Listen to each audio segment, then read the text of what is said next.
4,000 years ago, a scribe in ancient Mesopotamia picked up a sharpened reed and pressed the following words into a wet clay tablet. Words that would survive 4,000 years of war, collapse, flood, and forgetting. Words that someone thought were worth preserving for eternity. They read, "A dog walked into a tavern and said, 'I cannot see a thing. I'll open this one.' That is the oldest joke in recorded human history. A bar joke, 4,000 years old. And here's the part that should stop you completely. It's kind of funny, which means that long before anyone wrote anything down, before cities, before laws, before anyone had a name for what they were doing, ancient humans were already laughing, already playing, already performing for each other around fires in the dark. And now here's the question nobody's asking. How did people with no screens, no electricity, no instruments, no books, 12 hours of total darkness every night and predators outside the door, how did they have fun? And why does the answer suggest that a 42 study by the American Psychological Association was right when it found that 47% of modern adults, people with access to every song, every film, every game ever made, regularly feel bored?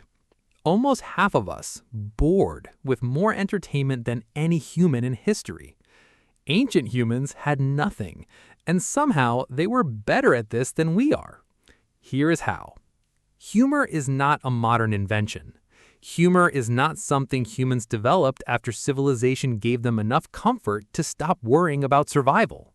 Researchers at the University of Notre Dame studying the evolution of humor found that genuine laughter, the involuntary kind, the kind that comes from something actually being funny, has been a part of the human repertoire for at least 100,000 years, possibly longer. Our closest primate relatives laugh. Chimpanzees laugh when tickled. Rats emit ultrasonic chirps during play that researchers now interpret as laughter. Gorillas make panting sounds during playful social contact that serve the exact same neurological function as human laughter. Which means that when ancient humans sat around a fire 50,000 years ago, someone said something that made the whole group laugh. And the person who could do that most reliably, the one who could read the group, find the perfect moment, land the observation that broke the tension, that person was not just funny, they were valuable. A study published in Personal Relations Journal found that in hunter-gatherer societies, skilled storytellers and performers were more likely to be chosen as cooperative partners, more likely to be offered food, and had measurably higher reproductive success. Being funny was a survival advantage. Humor was not a luxury, it was a technology. But they didn't just laugh, they played, and we had the evidence to prove exactly how. In April 2026, archaeologists published a study in the journal Nature Human Behavior announcing the discovery of dice. Not just any dice, 12,000-year-old dice, found at a site in Turkey, a location that places them at the very dawn of human civilization, before writing, before cities, before agriculture had fully taken hold. Flat, binary pieces, marked on one side and blank on the other, used to generate random outcomes, the same basic principle as every dice game ever invented. And that was just the dice. In Kenya, a Yale University archaeologist named Veronica Waru discovered something that stopped her completely. Rows of shallow pits carved into a flat rock ledge.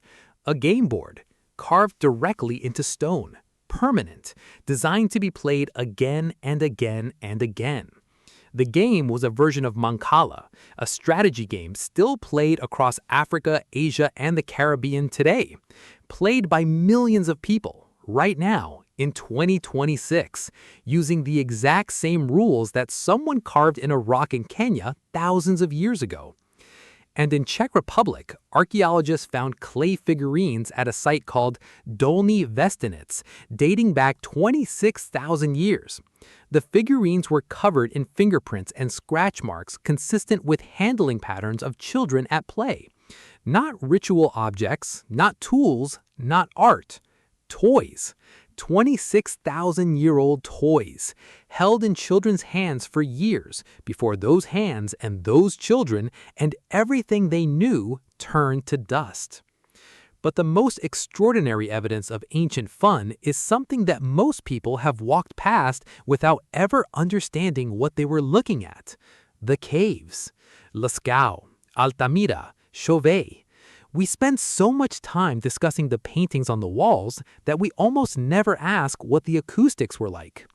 In 2008, researcher Igor Reznikov from the University of Paris published a landmark study.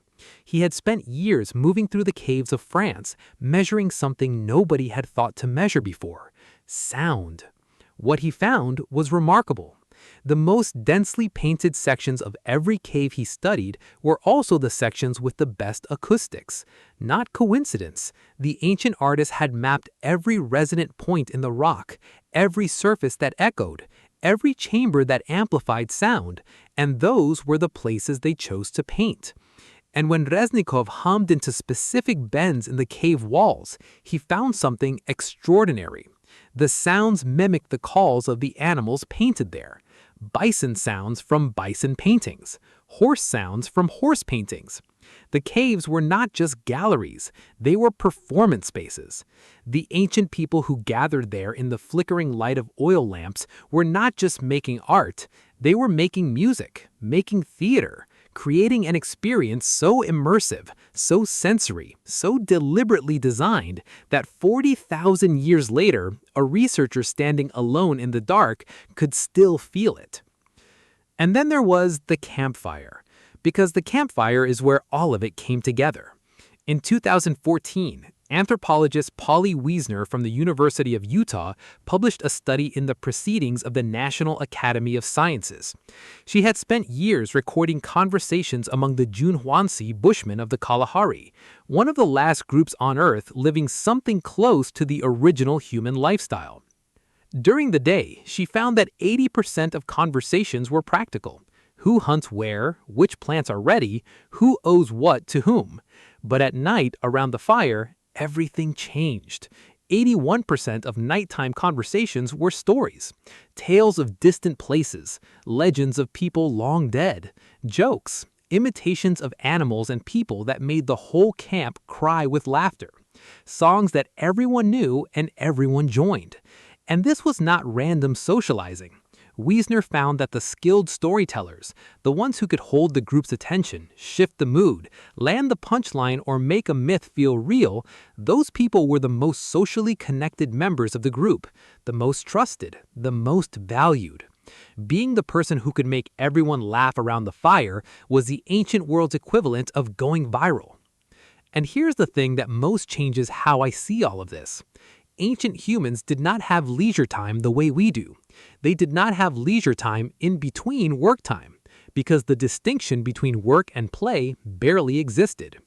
Anthropologist W.E.H. Stanner, studying Aboriginal Australians in the late 1970s, wrote that their modest material needs allowed them to spend enormous amounts of time on what he called the things for which life could be lived when basic needs were met: joy, connection, story, music, not as a reward for finishing work, as the point of being alive. A 2024 study comparing Agta hunter-gatherers in the Philippines who still live traditionally versus those who have adopted agriculture confirmed what Stanner observed decades earlier. The traditional Agta had significantly more leisure time. Not a little more, significantly more. The shift to farming did not give humans more time for fun. It took it away.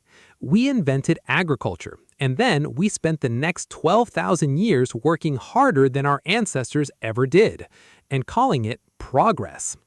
So here's what I want you to understand. The 4,000-year-old bar joke, the 12,000-year-old dice, the 26,000-year-old toys, the 40,000-year-old concert halls carved into limestone mountains, the ancient performances that held entire communities in breathless laughing, tear-streamed attention. All of it existed. All of it mattered. All of it was real. And none of it required a subscription, a signal, a battery, or a platform that decides what you're allowed to find funny.